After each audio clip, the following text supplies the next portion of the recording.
Hello everyone, आज मैं आप सबके सामने एनवायरनमेंट का लेकर आ रहा हूँ। सब संरक्षण के बारे में आइए जिक्र करते हैं। दोस्तों, 1971 में क्या हुआ कि हम राम जी के शरण में गए। तो राम जी ने आदेश दिया कि हमारे मंदिर में तो चोरी हो गई, इसको तो हम बचा नहीं पाए। आप सब जानते हैं कि रामसर कन्वेंशन हुआ था ईरान में।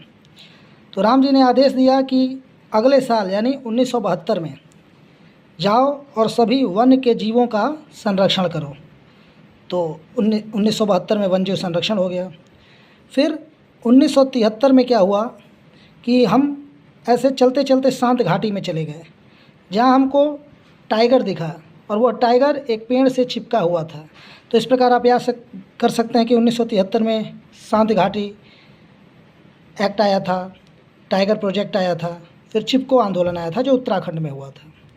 उसके बाद अगले साल हमने जल संरक्षण का वादा किया था कि टाइगर ने कहा था कि शहर में जाते हैं तो आदमी मार देता है, जंगल में पानी पीने के लिए नहीं है, तो जल का संरक्षण 1974 में हुआ।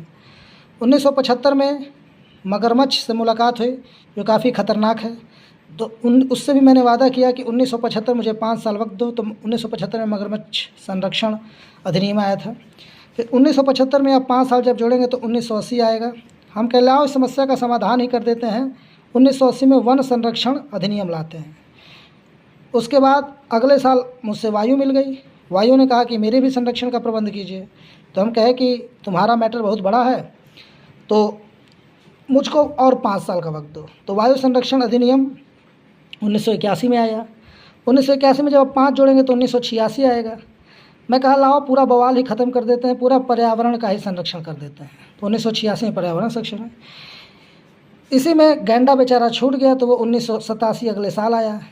कहा कि मेरे पास तो एक ही सिंह है, मेरा भी कृपा करके मदद कर दीजिए। तो 1987 में गैंडा प्रोजेक्ट आया।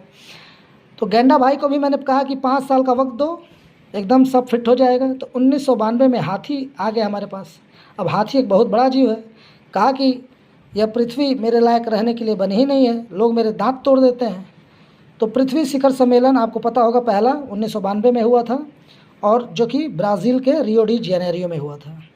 उसके बाद हम देख सकते हैं कि जब मैंने हाथी से वादा किया था 5 साल का, तो 1992 में 5 साल जोड़िए 1997 हो जाएगा। तो ग्रीन हाउस गैसें समस्त हमारे पास आ गई। उन्होंने कहे कि मेरे उत्सर्जन को कम कर दीजिए। तो हम कहें चलिए तब क्योटो चलना पड़ेगा। क्योटो एक शहर है जापान में। फिर वहाँ से जाने के बाद 5 साल का वक्त माना, क्योंकि ग्रीन हाउस गैस का उत्सर्जन कम करने में 5 साल से कम तो समय लगेगा नहीं। तो फिर 1997 जब आप 5 साल जोड़ेंगे तो 2002